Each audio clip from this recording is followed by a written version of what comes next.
오늘 우리가 함께 보실 말씀은 고린도후서 3장 전체적입니다. 고린도후서 3장 전체 1절에서 18절입니다. 고린도후서 3장 1절에서 18절. 네. 여러분 있는 자리에서 큰 소리를 읽어주세요. 그래야지 녹음이 됩니다.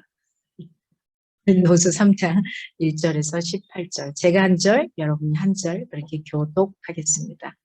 우리가 다시 자천하기를 시작하겠느냐? 우리가 어찌 어떤 사람처럼 추천서를 너희에게 붙이거나 혹은 너희에게 받거나 할 필요가 있느냐? 너희는 우리의 편지라 우리 마음에 썼고 그 사람이 알 수 있는 바라. 너희는 우리로 말미암아 나타난 그리스도의 편지니 이는 먹으로 쓴 것이 아니요 오직 살아계신 하나님의 영으로 쓴 것이며 또 돌판에 쓴 것이 아니요 오직 육의 마음판에 쓴 것이라. 우리가 그리스도로 말미암아 하나님을 향하여 같은 확신을 있으니 우리가 무슨 일이든지 우리에게서 난 것 같이 스스로 만족할 것이 아니니 우리의 만족은 오직 하나님으로부터 나느니라. 누가 또한 우리를 새 언약의 분에게 하게 하셨으니 율법 조문으로 하지 아니하고 오직 영으로 하니 율법 조문은 죽이는 것이요 영은 살리는 것이니라. 돌에 써서 새긴 죽게 하는 율법 조문의 직분도 영광이 있어 이스라엘 자손들은 모세의 얼굴에 없어질 영광 때문에도 그 얼굴을 주목하지 못하였거든. 분명 영의 직분은 더욱 영광이 있지 아니하겠느냐. 정죄의 직분도 영광이 있은즉 의의 직분은 영광이 더욱 넘치리라.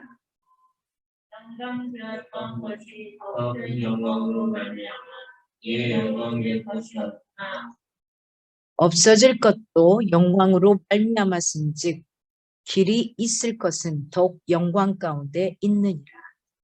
우리가 이렇게 생각이 있음도 반대의 말하니 우리는 모세가 이스라엘 자손들에게 장차 없어질 것의 결국을 주목하지 못하게 하려고 수건을 그 얼굴에 쓴 것 같이 아니하노라.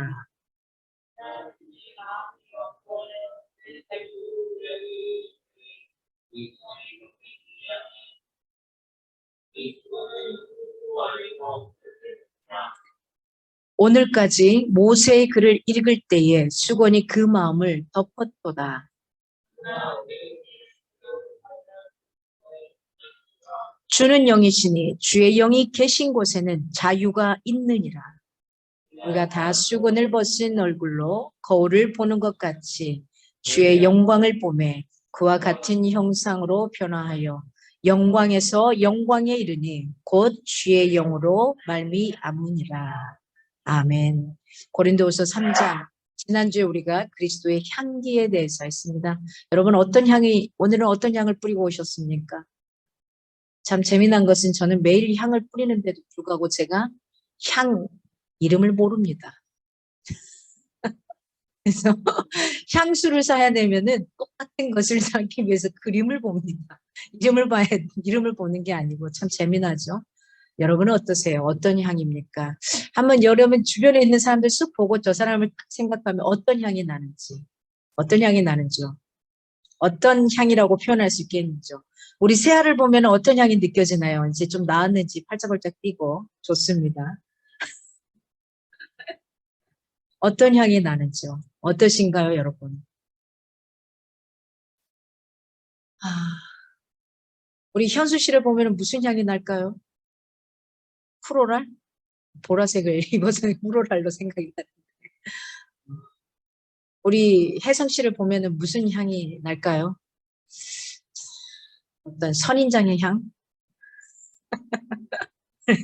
선인장의 향을 뭐라고 표현해야 될지 모르겠어요. 하여튼 무슨 향이든 이렇게 뭔가가 나죠. 그렇죠. 누군가를 보면은 색깔이라든지 요즘에는 지하철에서도 굉장히 많이 듣게 되는 게 퍼스널 컬러에 대해서 이야기를 많이 하더라고요.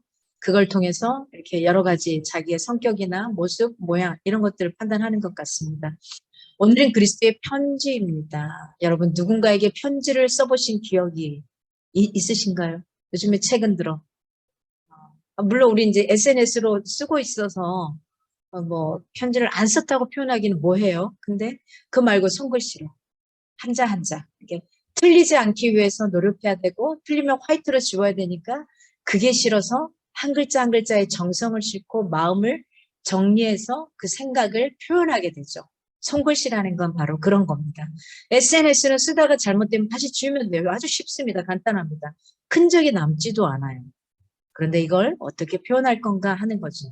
지금 여러분 몸에서 삶에서 어떤 향이 나고 있는지요. 오늘 본문도 크게 한 세 부분으로 나눠보겠습니다. 첫 번째는 1절에서 3절까지 보면은 그리스도의 편지라는 부분이 나옵니다. 피차의 겸손이 자신을 낮출 때 막힌 오해의 담도 허물어진다는 것. 겸손히 내 스스로가 서로가 자기를 낮출 때에 그 오해의 담이 허물어진다는 겁니다. 1절에 보니까 우리가 다시 좌천하기를 시작하겠느냐. 다시 밑으로 내려가기를 시작하겠느냐. 이 표현을 통해서 바울은 고린도 교회 자신을 대적하고 그의 사도됨을 공박하는 이들이 존재했고 특히 그들이 바울로 하여금 그의 사도성을 입증하는 추천장을 내보이라고 요구했음을 암시하고 있는 부분입니다. 바울은 사도로서의 진정성은 결국 한낱 종이 조각에 불과한 추천서에 있는 것이 아니라 그 추천서 그 종이 누구누구는 내가 인정함 이렇게 하는 이 종이 조각에 있는 것이 아니라 회심만 돌아온 사람입니다. 마음으로 돌이킨 삶으로 돌이킨 그리스도인들에게 있다라고 주장하고 있습니다. 내가 사도냐 사도가 아니냐 내가 목사냐 목사가 아니냐는 사람들이 써준 목사 안수 몇 월 며칠 다 썼습니다. 이 안수증이 문제가 아니라 다만 나를 통해서 예수 그리스도를 믿고 돌아와서 인생이 바뀌어버린 그들을 통해서 내가 목회자라는 걸 입증하고 있는 겁니다. 겸손한 자는 자신을 낮춤으로써 상황을 변화시키는 굉장히 강한 사람입니다. 굉장히 고수인 사람들 화를 내도 큰 소리 내지 않습니다. 영이 조목조목 따져 묻죠. 그러지 않습니까? 여러분 상사들 중에 막 화를 낸 사람 차라리 그건 괜찮아요. 그냥 화내고 말아요. 그냥 그걸로 괜찮아요. 근데 화를 내지 않고 화낼 타임에 화를 내지 않고 침묵을 지킨다. 굉장히 힘들어지죠. 많이 힘들어지죠. 전도의 열매, 우리가 성도임을 알리는 최상의 증거이기도 합니다. 오늘 2절에 마음이란 단어가 나옵니다. 이 마음이란 단어는 헬라어로 카르디아이스의 원형인 카르디아. 근데 이 말이 어디서 온 거냐면 심장이라는 단어. 이 심장이라는 이 심장을 지칭하는 단어가 바로 이 마음이라는 이 단어로 쓰였던 겁니다. 성경에서는 육체적으로 또는 영적으로 심적 생명의 좌소 이런 것들로 쓰이고 있습니다. 카르디아는 바로 인간 육체의 생명의 중심과 원천이 된다라고 표현할 수 있겠습니다. 또한 도덕적인 결정이 이루어지는 곳이기도 하죠. 그렇죠? 여러분 양심에 따라서 어떤 법칙들을 따라가잖아요. 그리고 나아가서는 모든 인간의 감정, 소원이 발생하는 처소이기도 하고 사랑이 샘솟는 곳이라는 것이기도 한 게 바로 마음. 여기서 좀 더 깊게 들어가면 심장이라는 동일한 단어를 원어에 쓰고 있다는 겁니다. 영혼에 대한 간절한 사랑은 복음 증거를 나타내게 되어 있습니다. 할 수밖에 없어요. 그래서 3절에 너희는, 여러분은, 나는 그리스도의 편지니라고 표현합니다. 그리스도의 편지니. 고린도 교인들의 마음에도 그리스도의 편지가 기록되어 있음을 밝히고 있습니다.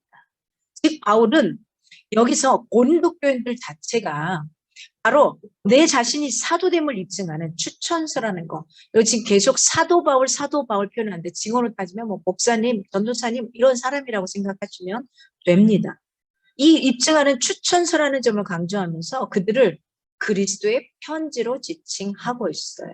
예수를 믿고 삶이 변화된 사람은 편지의 역할을 하죠. 누군가에게 날아가서 이야기하고 싶어지잖아요. 표현하고 싶어지잖아요. 한 아이를 잉태하고 세상에 태어나기까지 얼마나 많은 노력이 필요한지 모릅니다. 누군가는 아이를 갖기 싫어도 낳기도 합니다. 누군가는 아이를 세상 가운데 낳고 자기가 원치 않았다고 해서 버리기도 합니다. 그러나 누군가는 간절히 갖고 싶지만 여러 가지 것들을 시행하지만 받지 못하는 경우도 있습니다. 여러분, 그만큼 잉태하고 출산한다라는 게 쉽고 간단한 것이 아니라는 겁니다. 아마 가보지 않은 저나 남자들은 죽었다 깨어나도 이걸 모를 겁니다. 이걸 모를 겁니다. 정말 다행히 좀 몰라도 괜찮으니까 다행인 거고요. 이걸 아는 여인네들은 정말 하늘이 노랗다고 표현합니다.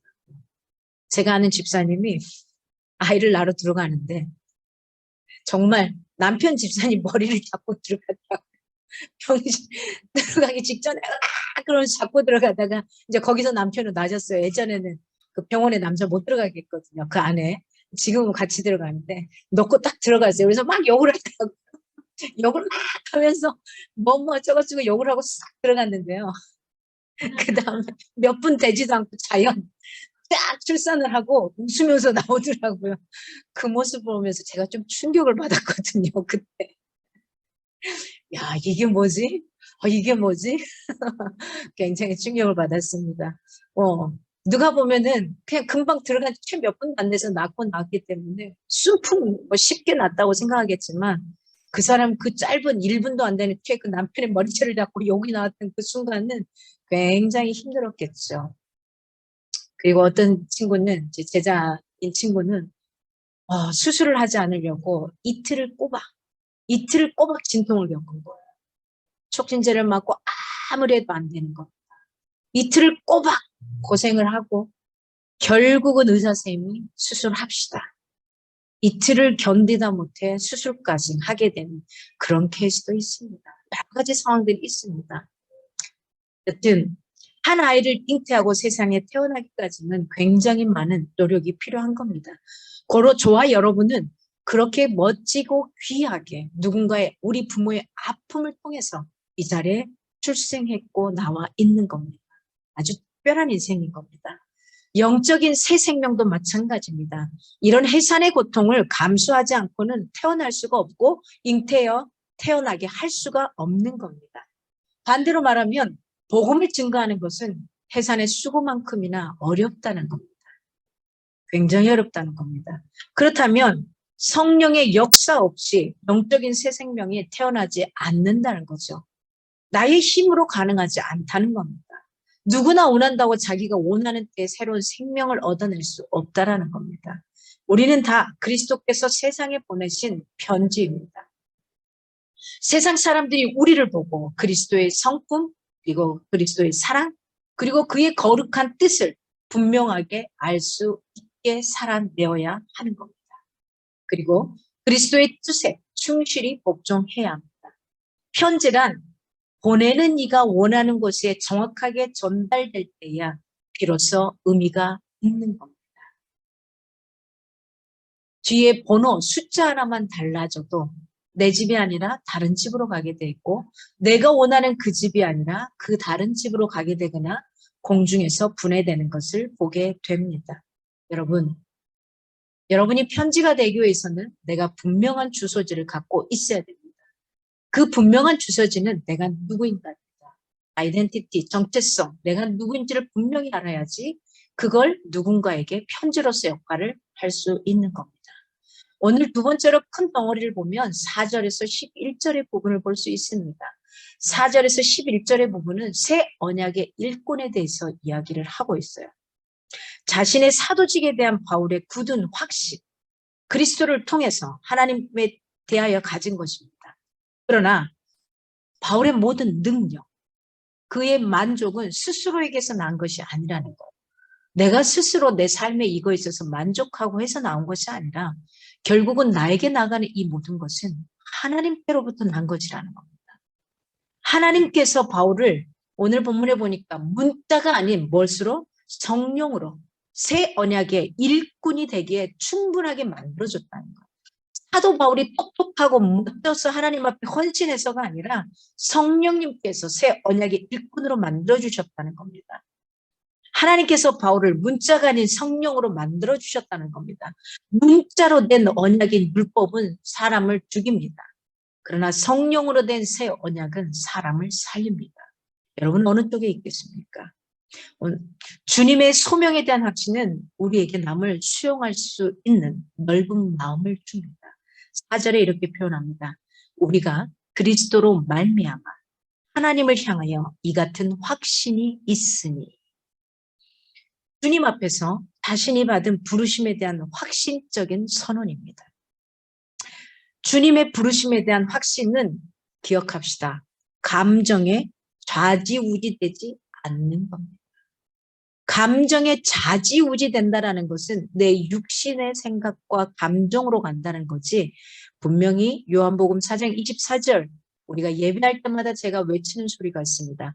하나님은 사람이 아니라 영이시니 우리가 어떻게 예배하자고요? 영과 진리로 예배하자고요. 그래서 주님의 부르심에 확신에 찬 사람은 내 감정이나 외적인 상황에 있어서 좌지우지되지 않아야 하는 겁니다. 성도의 사명은 인간의 개인적인 능력에 따라 부여되는 것이 아닙니다.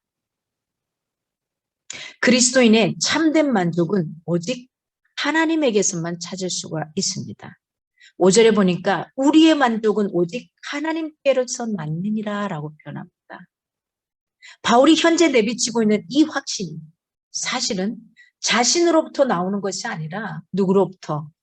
하나님으로부터 말미암은 것처럼 자신이 이런 확신을 가지고 행하고 있는 모든 일도 결국은 누구로부터 나왔다. 내가 이토록 확신을 가지고 목숨을 내놓고 나가는 것은 하나님으로부터 나왔다. 이걸 이야기하고 있습니다.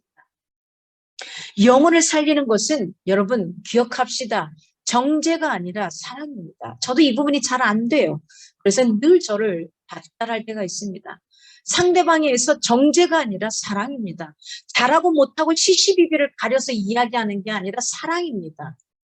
그가 사랑을 느끼게 되면, 그가 경험하고 바라보게 되면 아하, 이게 좀 잘못된 거구나 느끼는 그 순간이 오는 겁니다. 오늘 6절에 저가 또 우리로 새 언약의 일꾼 되기에 만족케 하셨으니 의문으로 하지 아니하고 오직 영으로 함이니, 의문은 죽이는 것이요 영은 살리는 것이다 라고 말을 합니다. 이 말은 뭡니까? 율법과 새 언약과의 차이를 보여주고 있습니다. 율법 역시 하나님께로서 나온 것입니다. 선한 것입니다. 하지만 기억합시다. 율법은 한계가 있습니다. 하지만 영혼을 살리는 것도 율법은 할 수가 없다는 겁니다. 율법의 기능은 뭐냐? 법의 기능은 뭐냐? 이게 옳은 건지 잘못된 건지, 그래서 얼마의 형을 내릴 건지를 이야기하는 거예요. 율법의 기능은 죄를 드러내는 역할밖에 하지 못합니다. 그러나 새 언약은 죄가 있어도 어떻게 해주냐? 사랑으로 감싸 안는 겁니다. 그래서 주님이 새로운 피난처가 되어준다고 이야기하는 겁니다. 새 언약은 살립니다. 율법은 죽이는 겁니다. 우리의 사랑은 상황윤리에서 말하는 아무런 기준이 없는 사랑이 아닙니다. 우리는 주님의 말씀을 따라야만 합니다. 하지만 따르지 못한 사람들을 향해 돌을 던져서는 안 됩니다. 상대를 위하여 울어주고 기도하고 기다리는 그런 사랑을 해야 합니다. 어렵습니다. 어렵기 때문에 해야 한다고 이야기하는 겁니다. 정죄가 아니라 시시비비가 아니라 옳고 그름을 따지는 게 아니라 사랑이 영혼을 변화시키는 힘이 더 크다라는 걸 온몸으로 경험할 수 있기를 원합니다. 사랑만이 영혼을 바로 세우는 힘이 있다는 사실을 깨달아 사랑을 실천하는 주님의 참된 제자가 되기를 소원합니다. 시내산에서 율법을 받고 하산한 모세의 얼굴에 큰 빛이 나고 백성들이 제대로 못 쳐다보게 되죠. 그리고 고자를 들어 정죄에 이르게 하는 율법의 직분도 큰 영광이었음을 지적하고 있습니다.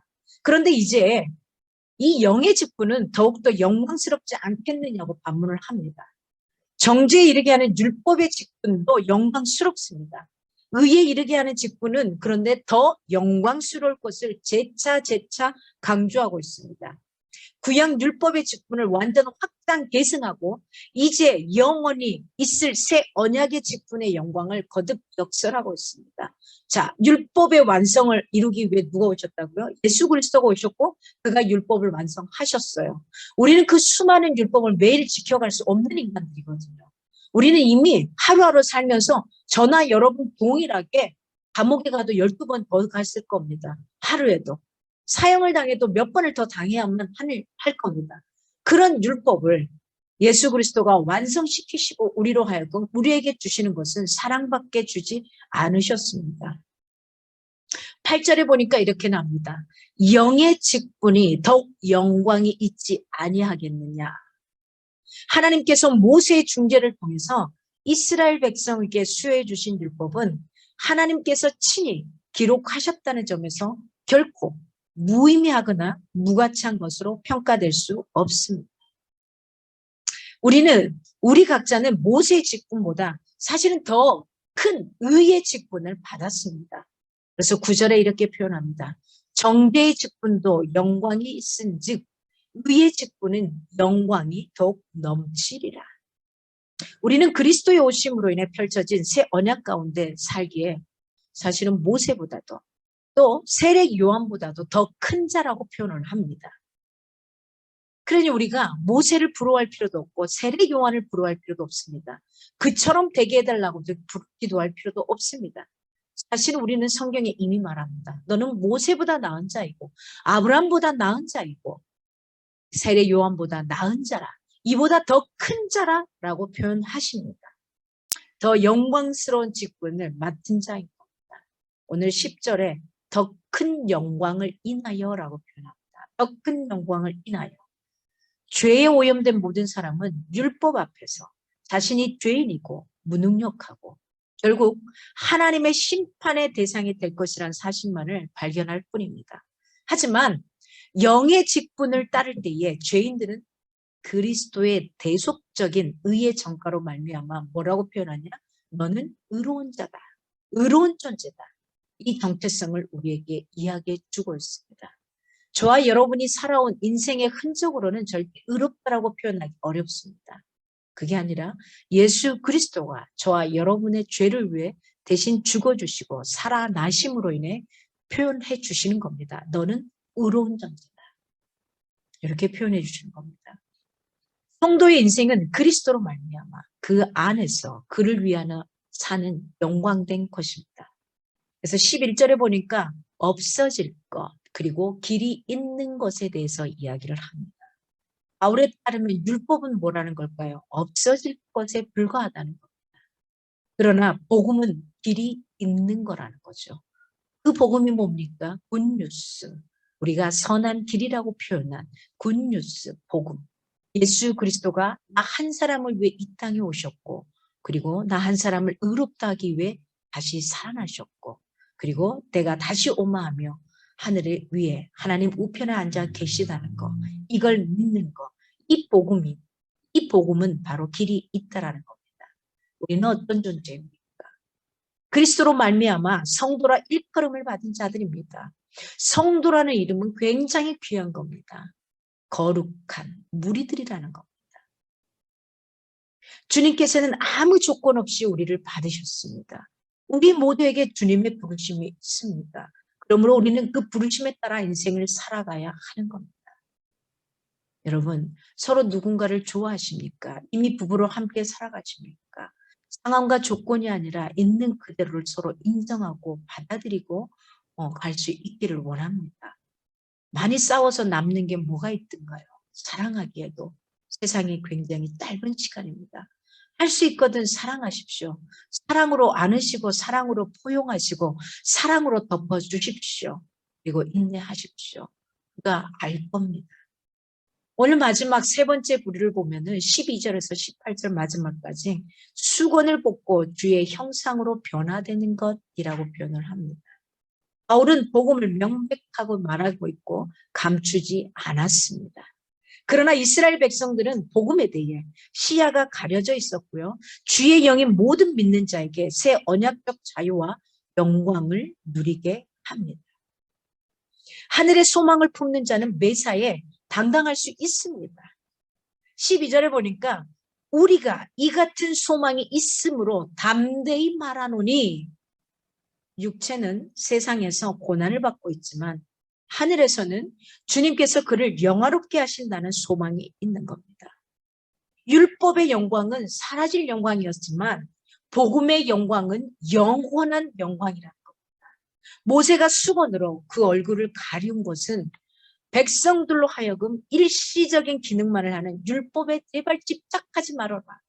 거기에 집착을 하지 말아라. 율법에 집착하면 시시비비를 따져요.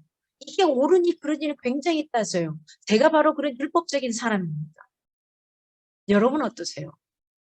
옳고 그른 걸 따져서 좋을 게 있었나요? 그게 분명히 옳은 거지만 그게 오히려 독이 될 때가 많더라는 겁니다.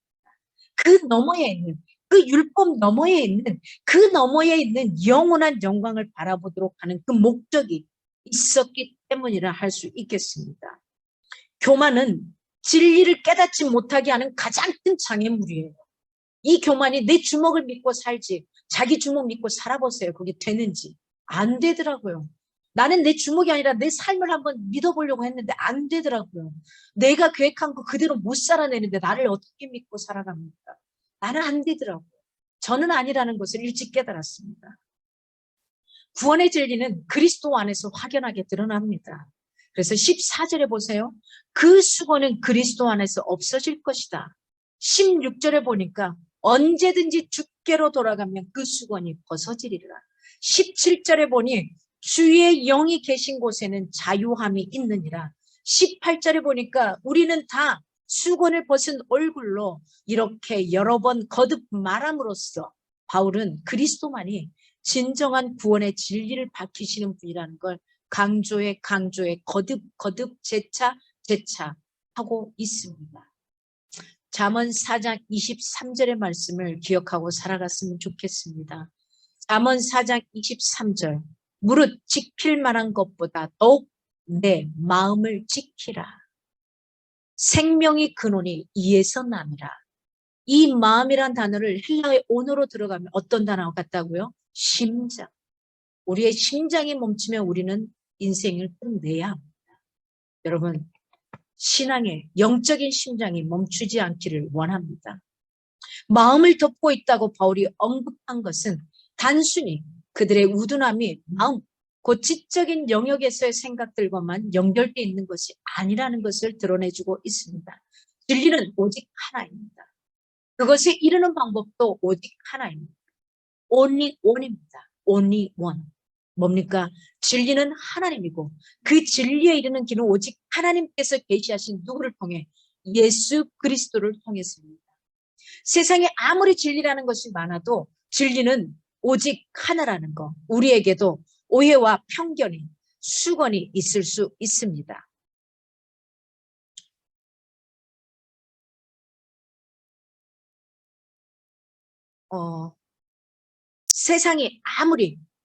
세상에 아무리 우리에게 어떤 잣대를 대도 그건 오해와 편견의 수건을 가리고 있는 것이라는 걸 잊지 않았으면 좋겠습니다. 여러분, 자기의 생각, 나의 생각, 자기의 신념, 나의 신념이 아니라 주님이 주시는 그 생각, 주님의 말씀을 앞에 두어 살아갈 수 있으면 좋겠습니다. 그래야 오해와 편견의 수건으로 우리의 마음을 가리우지 않습니다. 진리에 바로 서서 바른 신앙의 길을 갈 수 있는 겁니다. 구약은 그리스도를 통해서만 온전히 이해될 수 있는 겁니다. 16절에 보니까 그러나 언제든지 주께로 돌아가면 그 수건이 벗어지리라. 벗어지리란 말은 언어로 이런 표현입니다. 제거하다, 벗다, 끊다 이런 표현입니다. 주께 돌아오는 그 순간부터 하나님께서 수건을 벗기시는 그 상태가 계속해서 지속될 것을 나타냅니다. 즉 유대인들을 비롯한 어떤 사람이든지 그리스도에게로 돌아가기만 하면 영적 시야를 가리던 수건이 벗겨짐으로 인해서 어떻게 됩니까? 진리를 바로 인식하게 된다는 겁니다. 이 표현을 좀 더 쉽게 표현하면 과거의 결혼식을 보십시오. 과거의 결혼식. 지금은 면사포를 써도 멋으로 쓰기 때문에 앞을 가리지는 않죠. 근데 과거에 우리 할머니, 할아버지, 저희 어머니, 아버지 때만 해도 결혼식장에서 얼굴을 보는 케이스들이 참 많았습니다. 엄마, 아빠가. 그래서 앞에 면사포로 부인이 쫙 쓰고 있다가 남녀가 같이 얼굴을 맞대고 서 있다가 그 순간에 남편 될 사람이 앞에 가려있는 그 면사포를 뒤로 넘겨줌으로써 그 얼굴이 천하에 알려지게 되고 비로소 그때 아내의 얼굴을 제대로 보게 되고 세상 사람들에게 이 사람이 내 아내입니다라고 보여주는 거. 그게 바로 가려있던 수건이 벗겨지는 겁니다. 한꺼풀이 앞에 가려있으면 불편하죠. 그걸 환하게 벗겨주는 거. 그렇습니다. 성도는 정죄의 굴레에서 완전히 벗어난 존재입니다. 지금까지 논의하던 주제의 결론에 해당되는 게 바로 이 17절에 해당되는 말씀입니다. 복음, 즉 진리는 인간에게 자유를 주는 겁니다.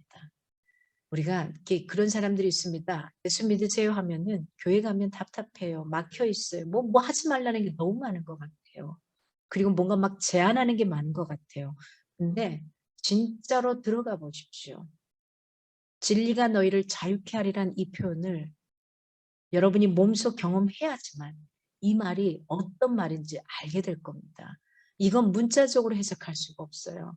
제가 하나님을 알면 알수록 무엇인가 테두리에 하지 말라는 게 많은 것 같지만 사실은 그 하지 말라는 것은 나의 영혼을 위해서 하지 말라는 거였기 때문에 훨씬 더 자유로워지더라고요. 우리 인간은 하지 말라면 하고 싶어지거든요. 하라 그러면 괜히 하기 싫어지고요. 청개구리 같은 게 우리 인생입니다.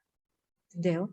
알면 알수록 그 안에서 진짜 이게 얼마나 행복한 건지 그리고 그 안에서 자유가 어떤 것인지 진리가 너희를 자유케 하리라. 이걸 2022년 안에 저와 여러분은 그 기쁨의 진리를 자유를 만끽할 수 있기를 원합니다. 우리는 주님의 영광을 비추는 거울이 되어야 합니다.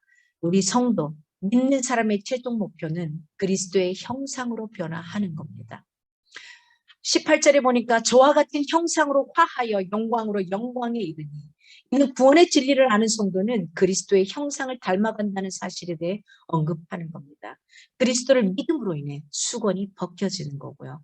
주의 영광을 비교적 밝히 보게 됩니다. 영광 중에 있는 그리스도를 완전히 보는 때는 비의 재림 이후입니다.